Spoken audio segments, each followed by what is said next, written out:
अस्सलामुअलैकुम। Hope so this video will find you in well health. आज का हमारा टॉपिक है फोर्सेस।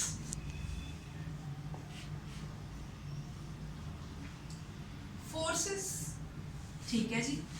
हम पहली बात ये कि सबसे पहले हमें फिजिक्स के अंदर इस चीज़ को समझने की ज़रूरत होती है कि फोर्सेस होती क्या है।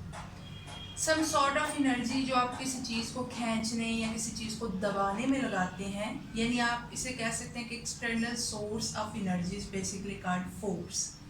ठीक हो गया जी। अब उसके बाद जो अगली चीज़ हमारे पास आती है वो हमारे पास ये आती है कि जो फोर्सेस हैं वो किस तरह से आपके पास इम्पैक्टफुल होती हैं, कौन कौन सी फोर्सेस होती हैं और कौन सी फोर्सेस नहीं होती।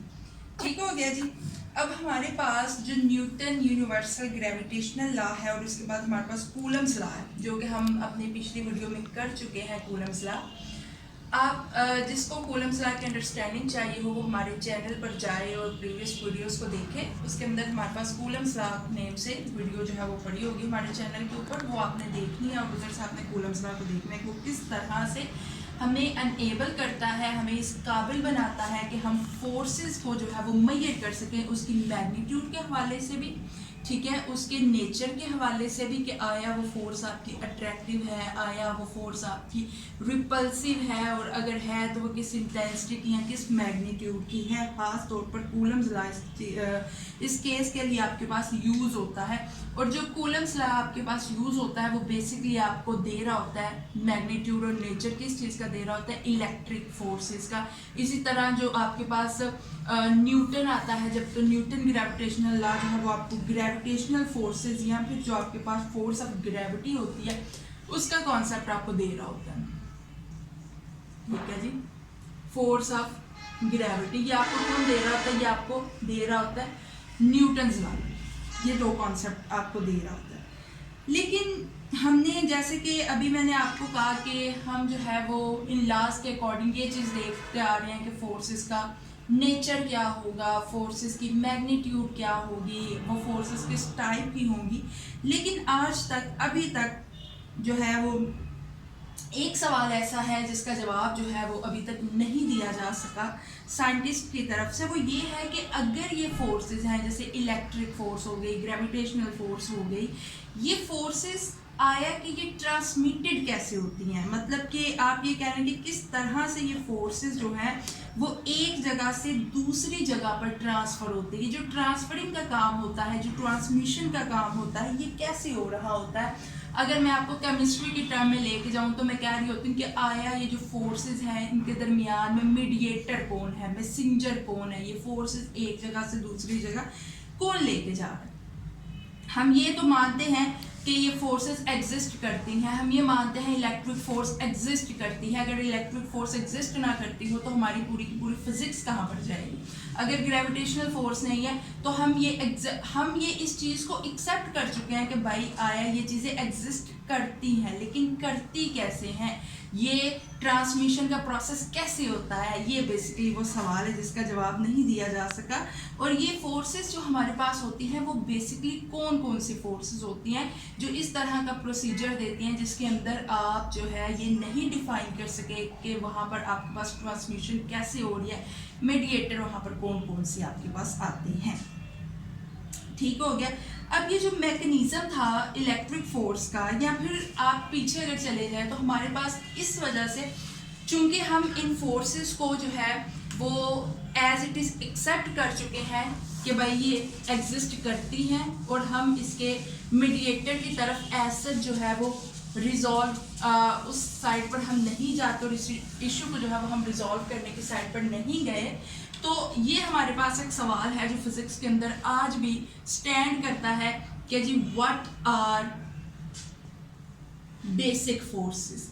तो बेसिक फोर्सेस हमारे पास हमेशा वो फोर्सेस होती हैं जिनके नेचर को आप एज इट इज़ एक्सेप्ट करते हो, जिनके नेचर के ऊपर के भाई वो कैसे ट्रांसमिट हो रही हैं, उनके अंदर मैसेंजर कौन है, आप उस चीज़ को उस साइड पर नहीं जाते बल्कि उनके नेचर को एज इट इज़ एक्सेप्ट करते हैं, भाई ये एग्जिस्ट करती हैं।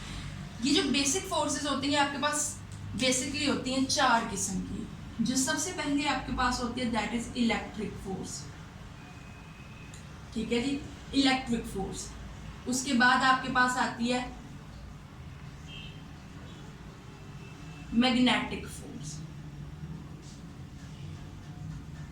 इलेक्ट्रिक फोर्स हो गई, मैग्नेटिक फोर्स, तीसरे नंबर पर आपके पास आ रहा होता है न्यूक्लियर फोर्सेस, और देन आपके पास आ रही होती है ग्रेविटेशनल फोर्सेस।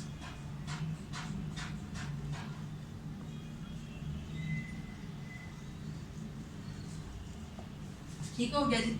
अब जो आपके पास आ रही होती हैं न्यूक्लियर फोर्सेस, उसमें भी आपके पास दो तरह की फोर्सेस आ रही होती हैं, एक आपके पास लॉन्ग रेंज होती हैं और दूसरी आपके पास शॉर्ट रेंज होती है, ठीक है जी। ग्रेविटेशनल फील्ड या ग्रेविटेशन जो फोर्स है उसके अंदर जो चीज़ देखी गई दैट इज के या न्यूक्लियर फोर्स के अंदर ये कहा गया, क्वार्क्स की जब डेवलपमेंट हुई तो ये बात कही गई कि बोसोन्स हैं बेसिकली इसके मीडिएटर, लेकिन ये बात भी एज सच नहीं चली, ठीक है जी।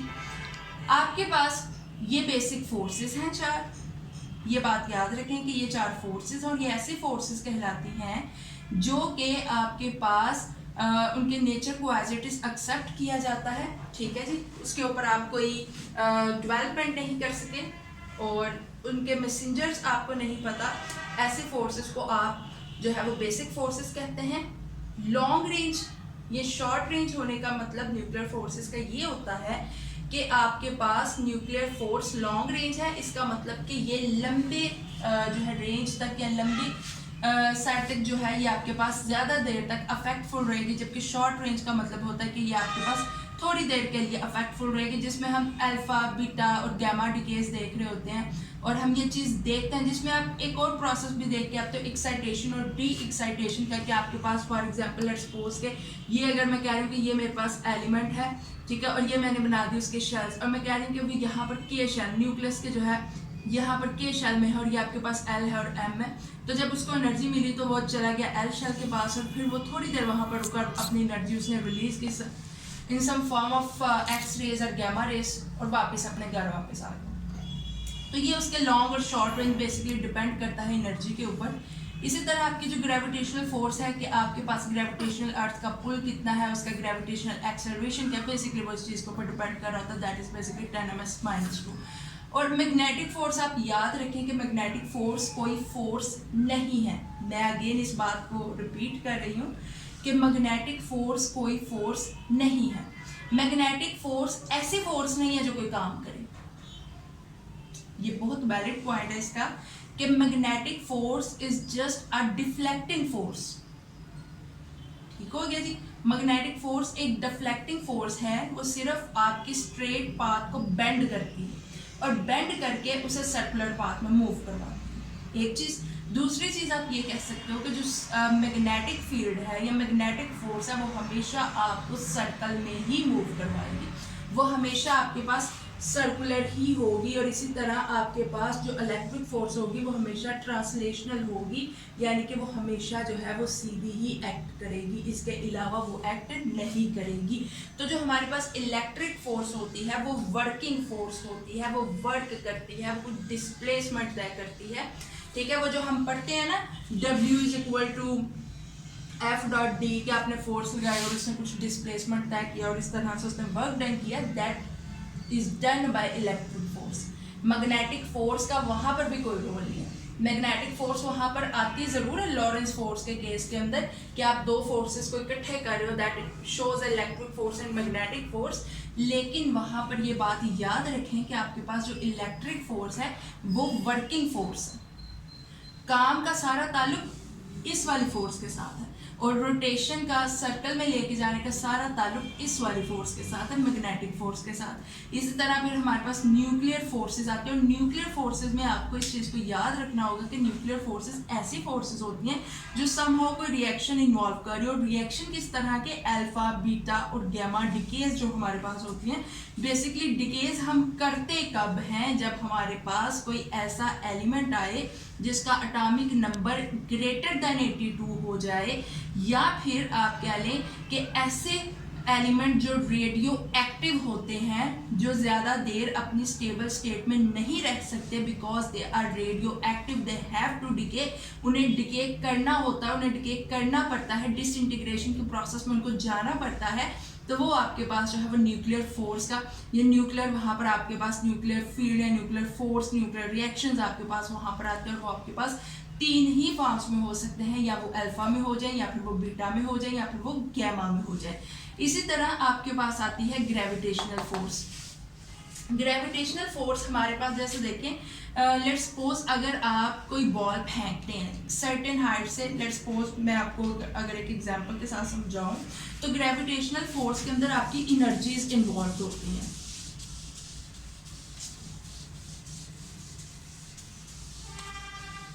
पहली बात आप याद रखें कि जो हमारे पास ग्रेविटेशनल फोर्स होती है, ग्रेविटेशनल फोर्स ये बिल्कुल जो है वो हमारे पास इलेक्ट्रिक फोर्स की भी तरह होती है। यहाँ पर मैं अगर ये जी जाहिर करूँ तो इसका मतलब है कि मैं यहाँ पर वो ग्रेविटी के लिए ग्रेविटेशनल फोर्स को आपको बताने के लिए बता रही हूँ। यहाँ पर हमारे पास जो है ये रिलेट कर रही होती है मैसेज के साथ m2/r2, और यहाँ पर हमारे पास आ गया ये कांस्टेंट ऑफ प्रोपोर्शनैलिटी। ठीक हो गया जी। अब यहाँ पर हमारे पास ये जो g होता है, g की हमारे पास जो वैल्यू होती है वो कि 10⁻⁻², और ये बेसिकली हम क्या रहे होते हैं, ग्रेविटेशनल फोर्स, भाई ये ग्रेविटेशनल फोर्स नहीं होती, ये ग्रेविटेशनल एक्सेलरेशन है, ये ग्रेविटेशनल एक्सेलरेशन है। हम क्या कर रहे होते हैं, हम इवन के ये जो हमारे पास ये यूनिट्स दिए होते हैं ना, ये यूनिट्स किसी खास मकसद के तहत दिए होते हैं, और ये किसका यूनिट है, ये आपके पास एक्सेलरेशन का यूनिट है ms-2।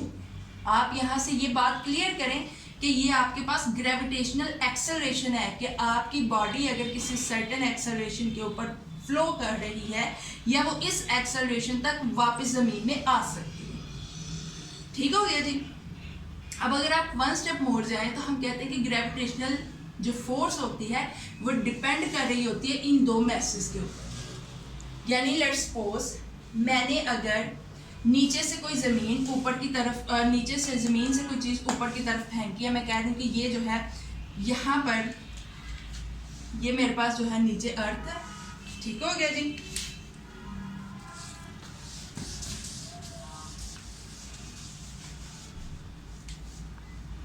ये है अर्थ, ठीक है, और यहाँ पर लेट्स सपोज इस हाइट के ऊपर मैंने कोई चीज़ फेंकी। अब चूंकि जो चीज़ यहाँ पर उसकी क्या थी, काइनेटिक एनर्जी, मैंने अभी कहा ये एनर्जीज को इन्वॉल्व करता है। काइनेटिक एनर्जी क्या होती है, किस वजह से होती है, ड्यू टू मोशन, और पोटेंशियल एनर्जी किस वजह से होती है, ड्यू टू पोजीशन। यानी कि आपके पास जो P = mgh है, मैस जो है वो यहाँ पर इस हाइट के ऊपर आपके पोटेंशियल एनर्जी को ज़्यादा करेगा और काइनेटिक एनर्जी को 0 कर देगा, क्योंकि इसके ऊपर जब चीज़ जाएगी तो वो वापस नहीं आएगी। इसी तरह जब आप काइनेटिक एनर्जी को करोगे तो वो नीचे mv-2 वो इंक्रीज होगी, और जब वो नीचे पोटेंशियल एनर्जी होगी वो क्या होगी, वो ग्राउंड में होगी तो हाइट 0 होगी, तो पोटेंशियल एनर्जी 0, जबकि काइनेटिक एनर्जी मैक्सिमम होगी। और यहाँ पर ये दोनों एनर्जीज आपस में बदल रही होंगी, यानी एक कम हो रही होगी और दूसरी ज़्यादा होगी, और हम कंजर्वेशन ऑफ एनर्जी के लॉ को होल्ड कर रहे होंगे। एक बात दूसरी है कि हमारे पास जो ग्रेविटेशनल फोर्स है वो मैस डिपेंडेंट होती है। आप जितना मैस बढ़ाते जाएं, लेट्स सपोज कि आपने कोई बॉल ऊपर फेंका, उसके ऊपर लगने वाली फोर्स, ग्रेविटेशनल फोर्स कुछ और होगी, और अगर आप उसकी बजाय कोई आप लेट्स सपोज कोई जो है वो स्टिक या कुछ इस तरह का कोई मार्कर या पेन, आप जितने फासले पर उसको मैस डिपेंडेंट होगा आप उसको ऊपर फेंकेंगे, वो नीचे आते हुए टाइम लेगा। ठीक है जी। अगर वो कोई लेट्स सपोज, अच्छा फिर ये भी होता है कि वो जिस जगह से आपने फेंकी, लेट्स सपोज आपने उसको यहाँ से फेंका और वो कुछ यहाँ पर आके गिरती है। ठीक है जी। तो वहाँ पर वो हमारे पास कि किस वो ग्रेविटेशनल एक्सेलरेशन से है, तो वो समहाउ वो एक्सेलरेट होता है उसके आगे से।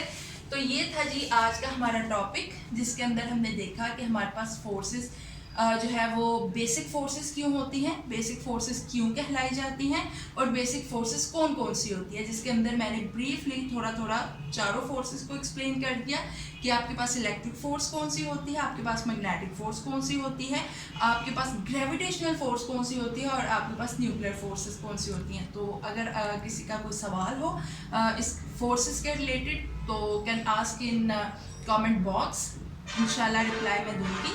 और बाकी आपने चैनल को सब्सक्राइब करना है, वीडियो को शेयर भी किया करें ताकि दूसरे बच्चों तक भी वीडियोस पहुंच सकें, और लाइक भी किया करें। ठीक है जी, ओके, मिलते हैं फिर अगली वीडियो के साथ।